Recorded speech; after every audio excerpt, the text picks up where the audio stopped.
TOP Fani. Aku hari ini minta izin kepada Bang Firza dan Mbak Nisa untuk pulang ke rumahku. Setelah aku memasak dan beres-beres rumah Mbak Fani, aku diantar oleh Bang Firza menggunakan motor karena Mbak Nisa tidak memperbolehkanku naik mobilnya Bang Firza. Padahal aku baru 2 kali merasakan naik mobil mewahnya. Mbak Nisa memang pelit sekali, tega sekali denganku. Padahal kedudukanku sama seperti dia. Sesampainya di rumahku, Bang Firza pamit langsung pulang karena ada keperluan di tokonya. Aku membuka gembok pintu rumahku. Di dalam rumahku tampak banyak sekali debu karena aku sudah meninggalkannya hampir 1 bulan. Lantas aku menyapunya, kemudian mengepelnya. Walaupun rumahku jelek, tapi aku nyaman sekali di rumah ini. Aku kira tinggal di rumah Mbak Nisa yang mewah itu akan nyaman, tapi nyatanya tidak nyaman. Padahal pavilion yang aku tempati termasuk bagus daripada rumahku yang terbuat dari bahan geribik yang bangunannya hampir roboh. Setelah selesai membereskan rumah, aku rebahan di ruang tamu sekaligus ruang televisi. Hati terasa tenang. Tiba-tiba aku teringat almarhum suamiku dulu. Walaupun kami hidup sederhana, tapi hidup kami bahagia. Di rumah ini, kami jalani hari-hari dengan bahagia. Rumah penuh kenangan. Siang harinya, aku ke rumah Ustazah Nur untuk ikut kajian. Istri dari Ustaz Amri, karena biasanya hari ini ada kajian rutin. Aku kangen sekali ikut kajian. Sejak menikah dengan Bang Firza, aku tidak pernah ikut kajian karena tidak mendapatkan izin dari Bang Firza. Aku berangkat ke rumah Ustazah Nur. Aku menggunakan gamis, tas dan sandal mahal yang diberikan oleh Bang Firza saat seserahan. Bagus sekali.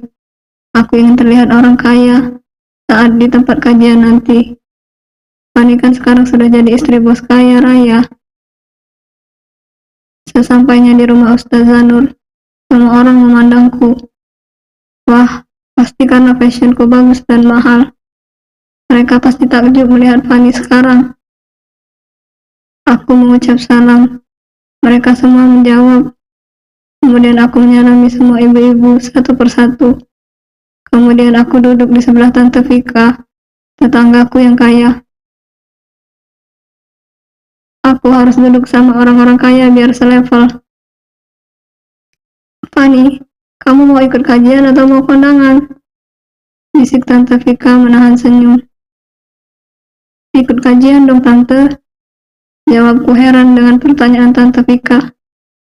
Bukannya sudah jelas-jelas aku sedang di tempat kajian, bukan di tempat orang hajatan. Baju, tas dan sepatu kamu itu cocoknya buat orang kondangan, bukan kajian. Terlalu wah banget, ucap Tante Vika seraya tertawa pelan. Masa sih Tante? Bukannya sama saja ya? Tanyaku heran. Ya bedalah, kalau kajian pakai gamis, tas dan sepatu biasa-biasa saja. Norak kalau pakai kayak punya kamu, ujar Tante Vika yang masih menertawakanku.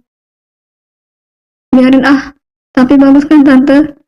Tante punya nggak yang kayak Fani ini? Ucapku menahan kesal mendengar ucapan Tante Vika. Aku punya 1 lusin, tapi khusus buat kondangan, jawabnya. Aku juga punya banyak, dibelikan suamiku. Aku nggak ada gamis-gamis biasa, makanya aku tadi pakai yang ini, ucapku pamer. Padahal aku hanya punya 1 ini. Bang Firza tidak pernah membelikanku lagi. Jangankan untuk membelikan baju, untuk makanku sehari-hari saja Bang Firza tidak punya uang. Aku memandangi gamis dan tasku. Iya, memang terlalu mewah, norak dan terlalu wah. Berarti aku salah kostum. Ah, aku jadi malu. Benar kata Tante Vika, kalau fashionku norak. Buktinya ibu-ibu yang lain matanya semua tertuju ke arahku, sembari senyum-senyum. Aku langsung masuk ke dapur rumah Ustazah Nur. Aku pura-pura akan membantu menyiapkan konsumsi di dalam, supaya orang-orang tidak menertawakanku lagi. Hari yang menyebalkan. Rasanya ingin sekali aku pulang berganti pakaian, tapi aku malas untuk berjalan ke rumah. Cuaca sedang panas sekali. Akhirnya aku harus menahan malu sampai nanti acara selesai.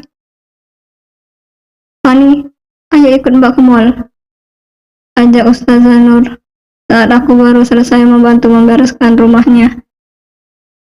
Aku diajak ya Mbak, tanyaku. Iya, temenin Mbak ya. Mas Amri lagi di istri tuanya. Jadi Mbak nggak ada yang nemenin ke mall. Mau belanja bulanan. Semua kebutuhan sudah mau habis, ucap Ustazah Nur. Ustazah Nur memang istri muda sama sepertiku. Istri tuanya memiliki pesantren di kota sebelah. Ustadz Amri seminggu di sini dan seminggu di sana. Mereka tampak akur semua. Ustazah Rizkia berumah tangga sudah 10 tahun. Sudah punya anak 1, kelas 2 sekolah dasar. Oke Mbak, aku pulang dulu ya Mbak, mau ganti baju, ucapku. Pakai baju itu aja Fani, ucap Ustazah Nur. Aku malu Mbak, kata Tante Vika, tadi aku salah kostum. Ini cocok buat kondangan, sahutku. Oh gitu, ya sudah, jangan lama-lama ya, takut keburu sore, ucap Ustazah Nur sembari tersenyum. Mungkin Ustazah Nur juga menertawai kostumku hari ini. Aku segera pulang, kemudian mengganti gamis biasa. Aku langsung menuju rumah Ustazah Nur. Kami pergi ke mall dengan menaiki taksi online. Sesampainya di mall, aku menemani Ustazah Nur membeli keperluan dapur dan keperluan cuci-mencuci. Aku tidak membeli apa-apa, karena aku tidak punya uang. Ustazah Nur menawariku untuk membeli sesuatu, tapi aku tolak. Aku malu. Saat akan membayar di kasir, aku melihat ada Mbak Nisa dan teman-temannya, geng ibu-ibu sosialita yang sering ke rumahnya, sedang memilih-milih di toko perhiasan berlian yang letaknya tidak seberapa jauh dari kasir. Aku membaca nama tokonya. Pastinya harganya mahal sekali. Enak sekali menjadi Mbak Nisa. Kapan aku bisa seperti Mbak Nisa? Padahal aku sama-sama istri Bang Firza. Bang Firza memang tidak adil, benar-benar menyebalkan. Aku tidak pernah diberi nafkah batin dan nafkah lahir. Boro-boro nafkah lahir. Aku saja menjadi pembantu di rumah Mbak Nisa demi bisa makan sehari-hari. Memang sial sekali nasibku. Harapan menjadi istri orang kaya, justru menjadi pembantu istri pertama suamiku yang kaya. Tapi mau bagaimana lagi? Aku mencintai Bang Firza. Bang Firza juga sangat menyayangiku. Fani, kok di sini?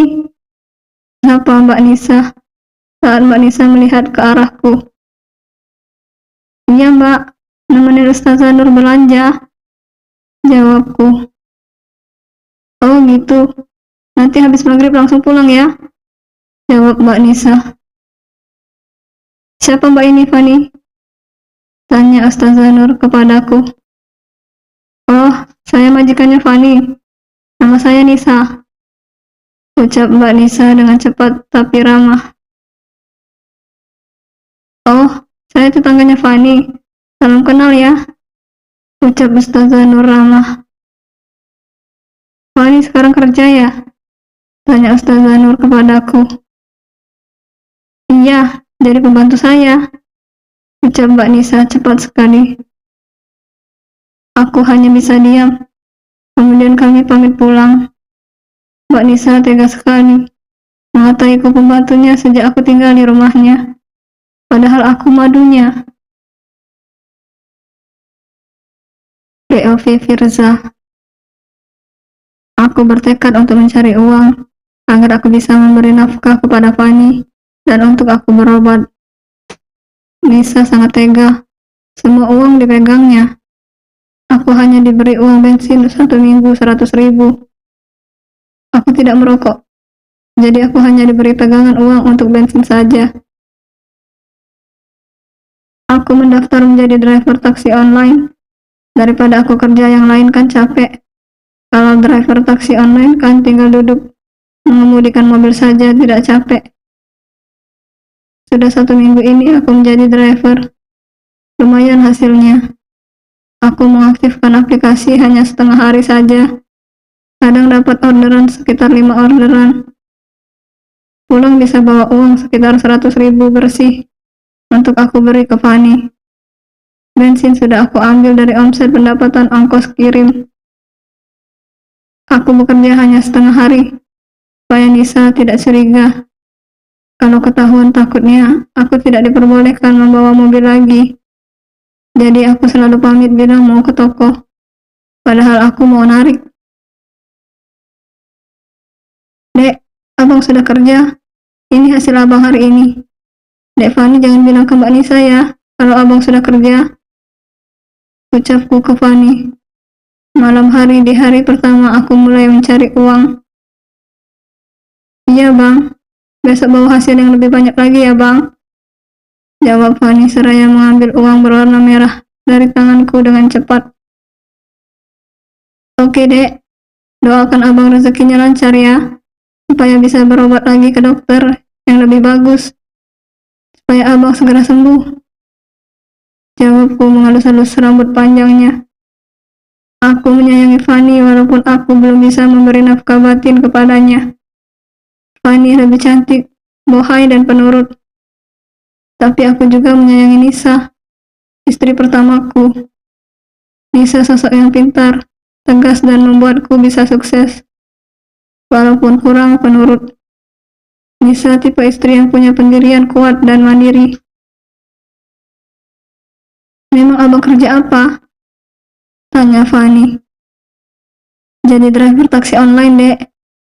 Jawabku. Kadang lucu juga. Mobilku berjenis sport, tapi dipakai untuk taksi online. Bahan bakarnya lumayan boros, tapi tidak apa-apa. Tidak ada pilihan lain. Yang penting aku pulang bisa membawa hasil untuk nafkah Fani. Mas, mobilnya bagus banget begini. Kok dipakai untuk taksi online?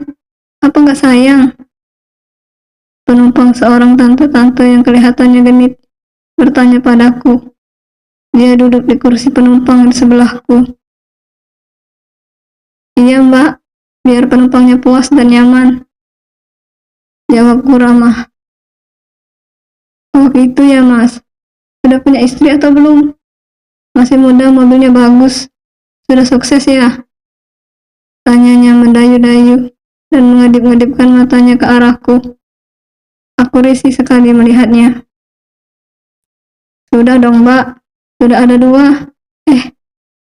Ucapku keceplosan, seraya menutup mulutku dengan tangan kiriku. Tangan kananku memegang setir. Apa? Masih muda banget sudah punya 2 istri? Wah, hebat banget ya. Punya istri 2, sudah sukses, tapi masih bekerja keras menjadi taksi online. Aku mau dong jadi yang ketiga. Jawabnya masih mengedip-ngedipkan matanya, mirip orang kelilipan. Maaf mbak, saya sudah tutup toko. Maaf, maksudnya tutup lowongan untuk nambah istri. Jawabku halus. Oh gitu, enak loh punya istri 3. Jadi ada 3 versi berbeda tiap malam. Ucapnya, suaranya dibuat-buat manja. Istri 2 saja pusing mbak, apalagi istri 3. Ups, aduh keceplosan lagi. Masa sih, bukannya enak ya? Malam ini di kanan, besok malam di kiri. Ucapnya. Apanya yang di kanan dan di kiri mbak?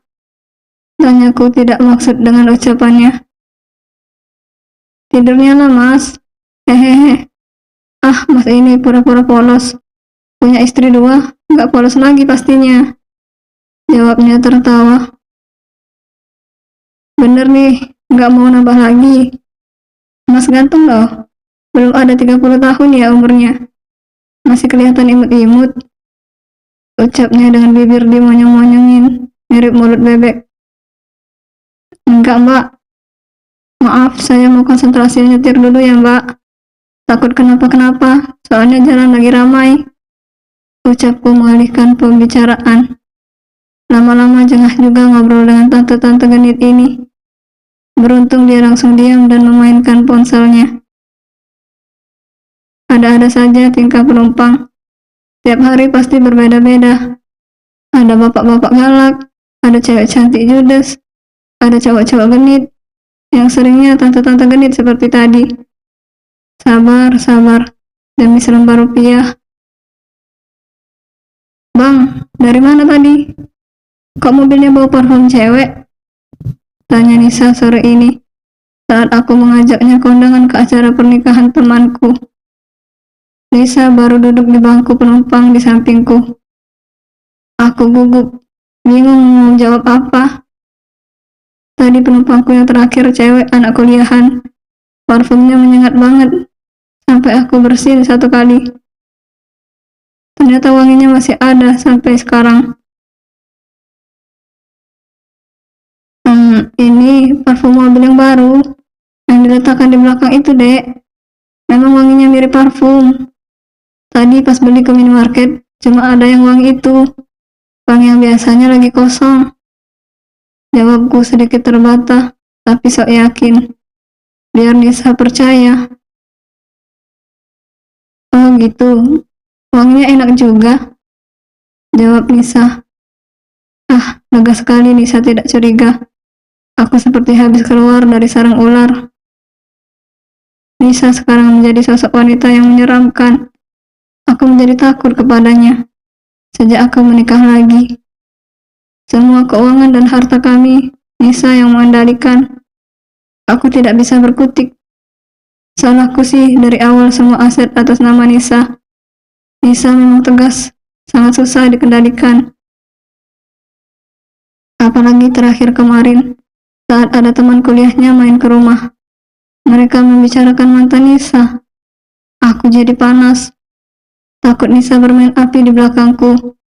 Atau takut Nisa menceraikanku. Apalagi mantan yang diceritakan katanya tampan, putih, tinggi, atletis dan mapan. Lajang pula. Aduh, aku seperti kebakaran jenggot. Bersambung.